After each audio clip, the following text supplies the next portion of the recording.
Hello guys, Assalamualaikum warahmatullahi wabarakatuh. Welcome back to my YouTube channel, It's Dwi KOP. And thank you so much guys sudah masuk ke video ini. Ini pertama kalinya gue bakalan bikin something different. Karena di channel YouTube ini biasanya kan kalau gue nge-YouTube itu apa sih, ngonten ya. Nge-YouTube konten itu kan biasanya kalau gue itu sukanya nge-vlog, nge-review barang atau enggak ya bikin daily in life lah. Cuma kalau hari ini gue mau cerita ala-ala Nadia Oomara nih si Judge. Nah hari ini gue bakalan nyerita tentang bagaimana Islam itu bisa masuk ke Korea Selatan. Yap, lu nggak salah dengar. Annyeonghaseyo sebentar. Korea Selatan. Siapa sih yang nggak tahu Korea Selatan? Korea Selatan itu kan identiknya dengan pop culture-nya gitu. Yang sekarang jadi trending banget di dunia. K-pop, K-drama, dan sebagainya. Sampai gue tuh kayak bosen banget kalau ngeliat cewek-cewek tuh bawaannya ya Korea-Korea mulu gitu. Kenapa ada Islam di Korea Selatan? Kok itu bisa menjadi pertanyaan sih, Islam di Korea Selatan? Mungkin kita kenal satu artis di Indonesia yang paling terkenal banget dari Korea, dan dia adalah sosok mualaf muslim. Itu adalah Ayana, pacar gue. Ayana. Mari kita collab.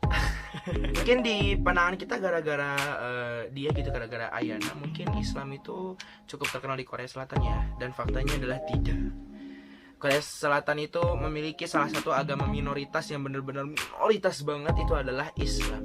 Islam di Korea Selatan sendiri itu hanya kurang lebih 1% penduduknya yang menganut agama Islam. Dari berapa kurang lebih demografi terakhir yang gue lihat tuh penduduk di Korea Selatan tuh ada 51 juta jiwa. 51 juta jiwa, and then just 1% of them, hanya 1% dari mereka yang menganut agama Islam. Kebayang sesedikit apa agama Islam di sana.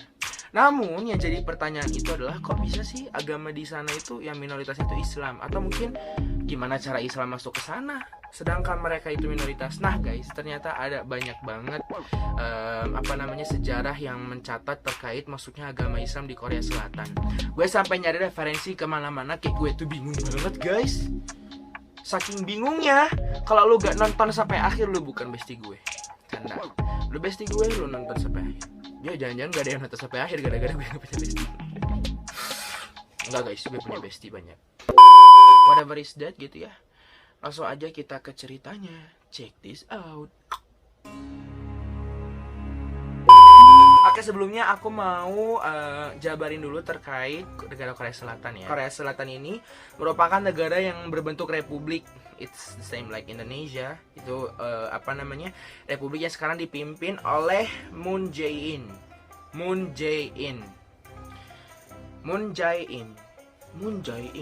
Nggak tahu ya nge-spellnya kayak gimana, cuma ya sudah sajalah. Negara ini merupakan negara yang meliputi semenanjung Korea.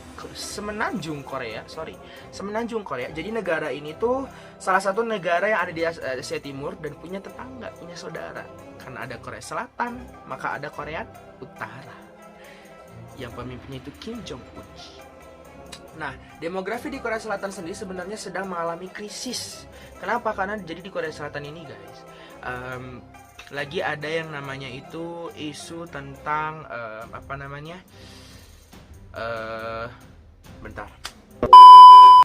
isu tentang transisi penundaan. Jadi sekarang tuh lagi tren di Korea Selatan itu untuk kayak nahan-nahan biar nggak menikah dulu, atau mungkin nggak punya anak dulu gitu, karena mereka lagi enjoy the life gitu. Secara Korea Selatan sekarang sudah jadi pusat dunia pop, terutama dari Asia. Dari K-drama, BTS, Blackpink. Kemudian trend food, K-drama itu lagi populer banget ya. Lo juga pasti tahu lah, hari ini gak mungkin lo gak tahu gitu. Dan gue juga punya salah satu tokoh entertain di Korea yang gue suka, itu Hari Jizan. Dia itu suka ngeliput makanan Indonesia gitu. Jadi dia pernah tinggal di Indonesia atau sering jalan-jalan ke Indonesia, dan dia sering ngeliput makanan Indonesia dan kenalin ke keluarganya, ke teman-teman Koreanya. Pokoknya seru banget, itu recommended banget.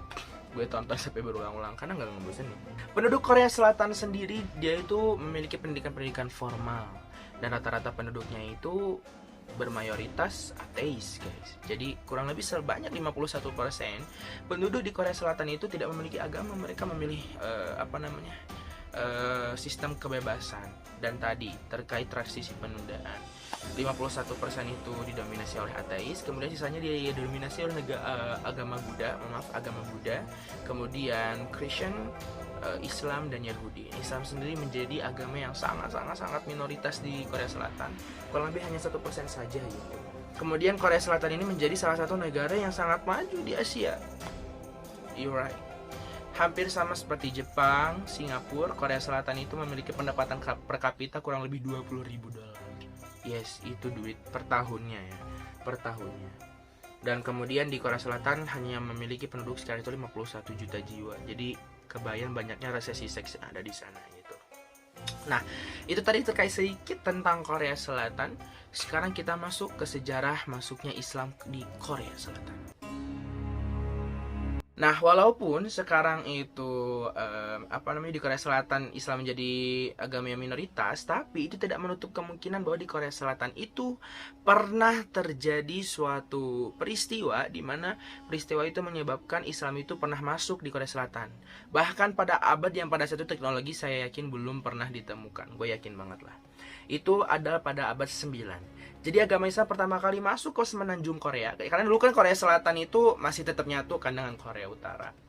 Nah, di semenanjung Korea itu Islam mulai datang pada abad ke-9 itu melalui perdagangan.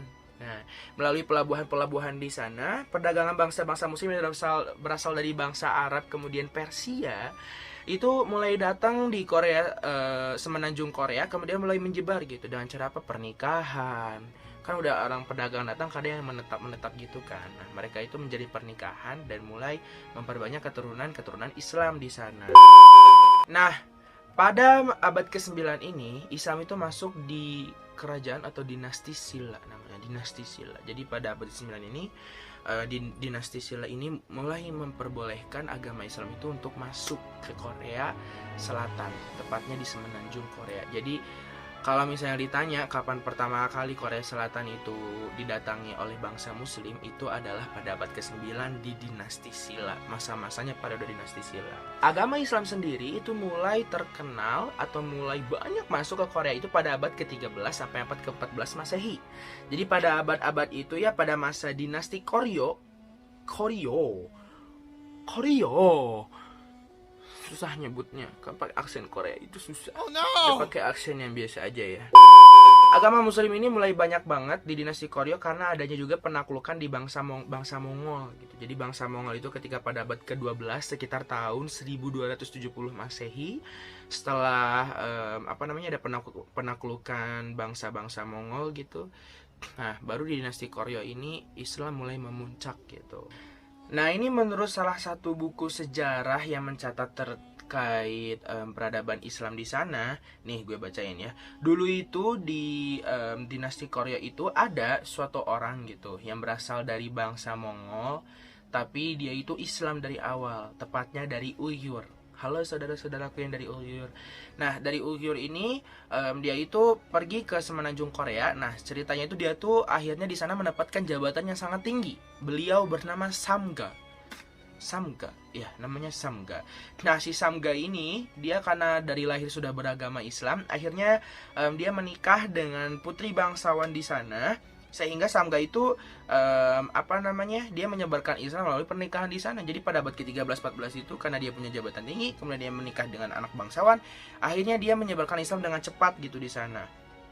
Sehingga Islam itu mulai menyebar di semenanjung Korea itu pada abad ke-13-14 itu mulai karena ya dia itu gitu. Ini dari bukunya Dr. Ali Ansongen tahun 2011. Terima kasih Dr. Ali telah memberikan buku ini.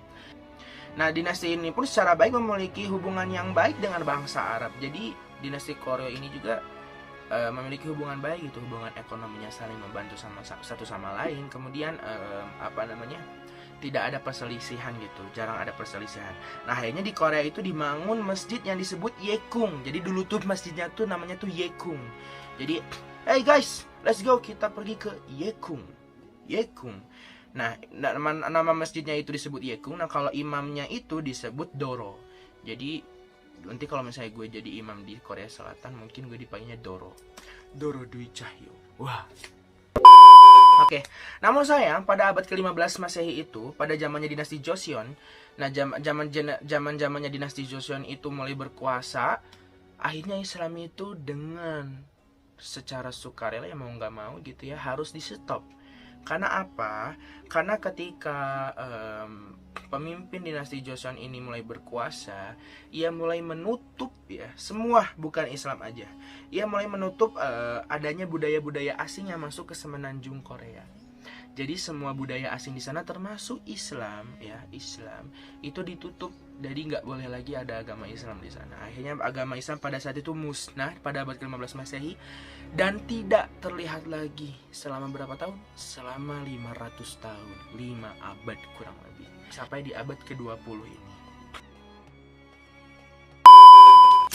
Nah, kok terus sekarang di ring lightnya miring guys, bentar.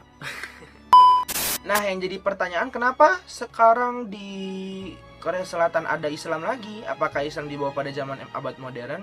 Yap, Islam kembali muncul di Korea Selatan pada abad ke-20. Emang bener-bener lama ya, 500 tahun gitu. Kayak benar-benar Islam itu terputus dari sana, ya udah, nggak ada Islam lagi, terus nggak ada sejarah lagi yang mencatat adanya Islam pada abad-abad gitu. Dan saking nggak adanya itu, tidak ada bekas peninggalan bangsa Arab atau peninggalan Islam yang tercatat selama kurang lebih 500 tahun itu. Dari abad ke-9 sampai abad ke-15 itu nggak ada peninggalan bekas jejak-jejak Islam itu nggak ada. Nah, ketika awal-awal muncul pada ke abad 20, kok bisa sih ini muncul lagi? Nah, ceritanya gini guys. Korea itu kan dulu pernah berperang dengan negara saudaranya Kim Jong Un. Nah, dulu tuh ketika perang Korea, nah jadi ada perang Korea dulu itu namanya ya. Ketika perang Korea Selatan dan Korea Utara, mereka itu ketika berperang, nah membutuhkan banyak sekali bantuan kan. Nah, Korea Selatan sendiri itu dibantu oleh PBB gitu untuk segera mendamaikan gitu ya, untuk segera beres gitulah ya perangnya gitu ya. Pada tahun 1910, jadi pada tahun 1910 PBB itu membantu Korea Selatan dalam berperang, itu mengirimkan satu bala bantuan yaitu dari bangsa Turki. Yes, you right. Lanjut. Nah, kenapa sih pada abad ke-20 ini Korea bisa ada lagi Islam gitu? Jadi gini ceritanya. Dulu ketika tahun 1950, Korea Selatan sendiri itu pernah berperang dengan saudaranya yaitu Korea Utara gitu. Ini merupakan peperangan yang melibatkan negara-negara adidaya dalam memperebutkan semenanjung Korea. Negara-negara adidaya apa aja? Amerika, Rusia, yang kayak begituan lah. Nah, Korea Selatan dan Korea Utara ini disebabkan oleh Perang Dunia Kedua. Ya nggak jauh, namanya juga Asia ya pasti sama Jepang lagi gitu. Nah, karena Jepang itu mengalami kekalahan yang membuat semenanjung Korea itu harus dilepaskan dan menjadi bahan perebutan antara Amerika Serikat dan Uni Soviet. Belum Rusia ya, Uni Soviet. Perang ini berlangsungnya kurang lebih hanya 3 tahun saja, dari 1950 sampai 1953 gitu. Tapi sedahsyat-dahsyatnya perang ini gitu, ini sudah merenggut kurang lebih sebanyak 5 juta jiwa dalam 3 tahun. 5 juta jiwa korban peperangan ini meninggal dunia semuanya. Nah, pada periode ini penyebaran Islam justru mulai dimulai. Kenapa? Jadi Korea Selatan itu memenangi kemenangan di mana pasukan Turki datang dalam rangka misi perdamaian dan membantu Korea Selatan untuk menghentikan perang. Jadi pada perang Korea Selatan ini PBB itu memberikan bantuan ke Korea Selatan berupa mengirimkan pasukan Turki kurang lebih 5.000 tentara gitu ya. 5.000 bala tentara dalam peperangan tersebut. Nah, kemudian dari Turki ini dia mulai menyebarkan agama Islam di sana gitu. Dan Korea Selatan itu kan menang gitu ya dalam peperangan ini. Nah, akhirnya dari Korea Selatan ini mulai terbuka gitu untuk menerima agama baru dari luar, terutama agama Islam. Makanya ini menjadi salah satu cikal bakal munculnya agama Islam di Korea Selatan, terutama pada abad 20. Karena apa? Tidak ada peninggalan Islam pada abad-abad sebelumnya gitu, yang 500 tahun terhenti itu. Ya dengan adanya relasi ini gitu, adanya hubungan yang baik antara Turki dan Korea gitu, Turki ini mulai berpengaruh di Korea Selatan dan mulai menerima kembali datangnya Islam dari Korea Selatan sendiri gitu. Nah pada periode inilah gitu, Islam mulai muncul, Islam mulai ada, walau sedikit demi sedikit gitu. Kemudian setelah muncul lagi gitu ya Islam di Turki, akhirnya terbentuk sebuah yayasan Islam yang diakui di Korea Selatan. Namanya itu adalah Korean Muslim Federation, KMF atau Federasi Muslim Korea, yang berdiri pada tahun 1967. Oke, selanjutnya gue bakal jelasin tentang peradaban Islam di Korea Selatan terkait jejak-jejaknya. Jadi walaupun sedikit tapi tetap bisa ditemuin beberapa catatan sejarah terkait jejak peradabannya gitu, walau tidak berbentuk benda gitu guys. Jadi hanya sekedar ilmu pengetahuan saja, but it's okay. Nah karena sempat terhentinya penyebaran agama Islam selama kurang lebih 500 tahun ya tadi, hal ini menyebabkan peninggalan peradaban Islam di Korea Selatan itu tidak terlihat lagi ya. Korea Selatan sendiri memiliki mayoritas penduduk yang tidak beragama ya, seperti yang udah gue bilang tadi. Korea Selatan sendiri itu agamanya mereka itu banyak yang memilih menjadi ateis gitu. Nah, walaupun begitu tetap aja peninggalan Islam masih bisa kita temuin di sini. Di antaranya yang pertama ini adalah sosok tokoh pada abad ke-9 awal-awal periode masuknya Islam di Korea Selatan, itu adalah ilmuwan terkenal, ilmuwan geografis, yaitu Ibnu Khordadbeh. Jadi Ibnu Khordadbeh ini merupakan ilmuwan yang menjadi jejak awal gitu ya datangnya Islam yang bersemayam di Korea Selatan. Beliau ini merupakan ilmuwan geografi yang membuat karya-karya berupa perjalanannya ketika melintasi negeri Cina. Jadi beliau tuh jalan-jalan ke Cina, ke Jepang, ke Korea gitu. Nah Ibnu Khordadbeh ini kemudian diverifikasi menjadi seorang geografer. Jadi beliau tuh membuat banyak peta gitu. Beliau tuh meninggalkan jejak-jejak perjalanannya itu di buku-buku yang ia terbitkan terkait tadi ilmu geografi gitu. Kemudian yang kedua itu ada Brigade Turki. Nah, karena pada abad-abad sebelumnya gitu ya, di abad 9 sampai abad 15 itu Korea ada muslimnya, kemudian terhenti lagi, kemudian muncul lagi di abad ke-20. Ini juga menjadi suatu peninggalan yang bersejarah gitu terkait penyebaran Islam di sana. Jadi Brigade Turki ini ketika perang Korea itu sedang bener-bener panas-panasnya gitu ya, Turki kemudian mengirimkan bala tentara. Nah, kurang lebih sebanyak 5.000, tepatnya ya 5.190 brigade personel militer, salah mulu dah, personel militer gitu ya, yang terdiri dari 3 batalion ya. Jadi dari 3 batalion dan masuk pada tanggal 17 Oktober tahun 1950 yang dipimpin oleh Jenderal Tahsin Yazici. Jenderal Tahsin Yazici. Nah, dengan adanya masuknya brigade ini gitu ya, dan bala-bala tentara dari Turki ini membuat penyebaran Islam tuh mulai gitu. Tuh. Kemudian yang selanjutnya ini adalah pusat tempat Islam yang paling penting di Korea. Paling pertama dibuat juga di Korea terkait tempat peribadahan Islam, itu Central Seoul and Islamic Park. Jadi di Central Seoul and Islamic Park, bahasa Indonesianya aja lah ya, susah soalnya ngomongnya gini ya. Jadi pusat agama Islam di Korea ini, walaupun Muslim itu menjadi agama minoritas, Korea Selatan itu tetap membuat masjid jami, masjid besar untuk warga-warga Muslim yang ada di sana gitu. Masjid ini terletak tepatnya di distrik Yongsan-yu, Itaewon, kota Seoul.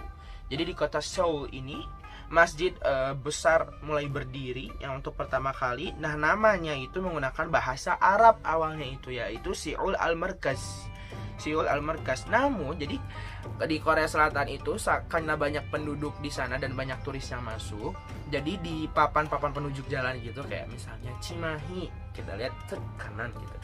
Nah di sana itu pakai bahasa Inggris. Jadi masjid ini kebanyakan dipanggilnya dengan nama tadi Central Seoul and Islamic Park, tapi nama aslinya itu adalah berbahasa Arab Seoul Al-Markaz gitu. Nah pada awalnya masjid ini merupakan tenda. Jadi masjid ini dulunya tenda untuk anggota pasukan dari Turki itu untuk melaksanakan sholat berjamaah gitu. Nah masjid ini akhirnya dibangun pertama kali pada tahun 1976. Ya dibantu oleh pemerintah Korea dan kontribusi dari Arab Saudi. Jadi ada campur campur tangan dari Arab Saudi dan negara-negara lain-lainnya gitulah. Pokoknya Seoul Central Mosque ini dibuka secara umumnya itu mulai pada tanggal 5 Mei 1976 dan menjadi pusat syiar agama Islam di Korea Selatan sampai saat ini. Nah, masjid ini sekarang dari dulu sampai sekarang sih dikelola langsung oleh tadi organisasi yang paling berpengaruh di sana, yaitu Korean Muslim Federation gitu. Sekarang kita cek nih tokoh-tokoh yang berpengaruh terkait penyebaran agama Islam di Korea Selatan. Yang pertama tadi ada Ibnu Qurtubi, yaitu ilmuwan geografi. Kemudian ada Samga. Saya sedang ini salah satu yang paling besar kontribusinya terhadap penyebaran Islam pada abad ke-9 sampai 15 Masehi, di mana dia ini menjadi seorang pejabat tinggi dengan agama asli Islam. Kemudian dia menikah dengan wanita pujaannya, ya anak putri bangsawan juga. Jadi penyebaran Islam di sana itu mulai banyak. Tepatnya dia itu ada di sana di kurang lebih abad 11-an gitu. Kemudian ini yang paling terkenalnya gitu ya. Sekarang gitu ya. Ayana Ji-hyeon gitu ya. Ayana ini selebriti model, cantik banget pokoknya, yang suka ada di iklan Wardah. Nah, beliau ini berkebangsaan Korea Selatan, kemudian beliau memilih menjadi mu'alaf di sana gitu. Karena beliau mulai tertarik gitu dengan budaya-budaya Islam. Banyak organisasi-organisasi Islam atau kelompok-kelompok Muslim di sana yang membuat pensyiaran gitu ya, atau penyebaran dakwah Islam itu tetap ada di sana. Dimana yang pertama itu ada Federasi Muslim Korea atau yang biasa kita tadi panggil Korean Muslim Federation. Ini didirikan pertama kali pada tahun 1967 gitu ya. Nah, organisasi ini pas awal-awal berbentuk itu kurang lebih ada 30.000 umat muslim di sana. KMF itu menjadi pusat syiarnya masyarakat, jadi pusat dalam masyarakat itu kita menjalankan ibadah gitu, infak, zakat, kemudian sodakoh gitu, sampai kehalalan branding makanan itu diatur sama KMF, Korean Muslim Federation. Kemudian yang kedua ada Korean Institute of Islamic Culture atau KII. Ini berdiri pada April tahun 1998. Ini organisasi perkumpulan orang-orang Muslim yang berasal dari berbagai dunia yang lagi kumpul di Korea Selatan. Kemudian salah satu lagi adalah College Islam Yongin, yaitu organisasi yang merupakan pusat pendidikan Islam yang berada di Jungdo, Seoul. Jadi di Jungdo, Seoul, kota Seoul. Ini merupakan organisasi pendidikan Islam yang ditekankan terhadap budaya umat Islam dengan peribadahannya, menekankan terhadap peribadahannya, kemudian terkait ya tadilah budaya-budaya Islam gitu. Nah, sekarang kita masuk ke kehidupan umat Islam masa kontemporer di Korea Selatan tepatnya gitu ya. Nah, karena sekali lagi ya gue tekankan bahwa Islam ini menjadi agama minoritas di sana. Nah, sehingga penduduk Korea sendiri ketika mereka itu melihat adanya penyebaran agama Islam, mereka itu mulai menerima, awalnya itu ya menerima sedikit demi sedikit gitu. Cuman di sana sendiri itu menjadi agama yang sangat asing. Kenapa menjadi agama yang sangat asing? Karena mereka itu masih trauma terkait kejadian 9/11 di mana tower yang ada di Washington DC itu, kalau nggak salah ya, correct me if I'm wrong, yang kejadian 1911 itu bilang itu teroris yang disebabkan oleh umat Islam gitu. Padahal itu gue yakin bukan. Umat Islam itu sangat damai ya. Mereka itu di penduduk sana sendiri masih banyak yang Islamophobia, mungkin karena mereka tidak tahu terkait apa Islam gitu. Namun perkembangan umat Islam di Korea Selatan sendiri bisa dibilang itu berkembang pesat, mengingat hanya 1% yang ada di sana gitu yang menganut agama Islam gitu. Hal ini ditandai dengan meningkatnya peminat dari masyarakat Korea Selatan sendiri. Tak kenal maka tak sayang. Ketika mengenal Islam langsung mereka sayang. Ih, bagus banget dah. Di samping pesatnya globalisasi yang terjadi di sana gitu, kayak ini tren-tren di sana tuh sampai Indonesia loh.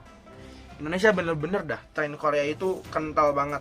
Tidak menghentikan dakwah Islam gitu walaupun banyaknya tren tersebut. K-pop, K-drama, Korean food trend, and another things gitu ya. Islam bahkan mulai diterima dan membaur dengan masyarakat Korea Selatan pada umumnya. Jadi mulai membaur mereka ini. Kok bisa membaur gitu? emangnya nggak bisa membaur di sana? Ya kan mereka di sana itu karena banyak yang non muslim atau banyak yang ateis, mereka itu kan makanannya nggak halal gitu, sedikit yang halal food, sedangkan di sana itu populer sekali namanya pork atau daging babi gitu. Nah akhirnya banyak komunitas-komunitas muslim yang membuat branding-branding makanan-makanan halal, musola dan tempat ibadah itu menjadi lebih banyak lagi gitu sekarang, dan itu menjadi kemudahan sendiri bagi masyarakat Korea Selatan. Tapi di balik itu pasti ada tantangan sebagai umat muslim yang tinggal di sana. Kita harus bersyukur guys, tinggal di Indonesia umat muslimnya masih mayoritas. Lu sholat kagak diliatin orang juga gitu ya, walaupun banyak ya itulah. Skip. Tantangan terbesar umat muslim di Korea Selatan itu adalah sulitnya mencapai tempat peribadahan guys, karena tadi masjid yang jami yang besar itu ada satu di Islam Center Mosque, hanya di situ aja. Nah sisanya itu ada musola gitu. Bahkan terkadang kaum muslim di sana itu harus menempuh perjalanan yang sangat jauh gitu untuk sekedar jumatan atau sholat id gitu ya, sholat yang besar di hari-hari besar gitu ya. Tapi nggak apa-apa, alhamdulillahnya agama muslim di sana itu makin berkembang tiap harinya dan makin menjadi agama yang damai dan bisa diterima oleh banyak orang. Oke guys, itu tadi terkait sejarah peradaban Islam di Korea Selatan. Itu menjadi alasan yang tadi udah gue jelasin panjang lebar kali bagi tambah kurang terkait kenapa di Korea Selatan itu bisa ada Islam di Korea Selatan itu ada lebih ada Aceh dan lain sebagainya. Itu udah gue jelasin di sana. Oke guys, sekian video kita kali ini. Kita tadi udah ngebahas terkait SPI, sejarah peradaban Islam di Korea Selatan. Semoga videonya dapat menjadi referensi teman-teman dalam belajar dan lain sebagainya. Semoga videonya jadi bermanfaat juga dan teman-teman makin mengenal agama sendiri di negara-negara orang lain. Oke, jangan lupa guys untuk subscribe, like, comment, and share this video karena video ini juga buat tugas. Halo, assalamualaikum Pak Saiful. Assalamualaikum juga Pak Fakih. Semoga bapak yang menonton video ini nge-like, nge-subscribe, dan nge-comment. Thank you Bapak, I love you. Makasih guys yang udah nonton. Gue pamit undur diri. Kalau misalnya teman-teman punya kritik atau saran, bolehlah di komen saja atau di dislike videonya pun gak apa-apa. Oh, kalian tega. Oke, sekian dari gue Dwi Kayopi. Assalamualaikum warahmatullahi wabarakatuh. Love you guys.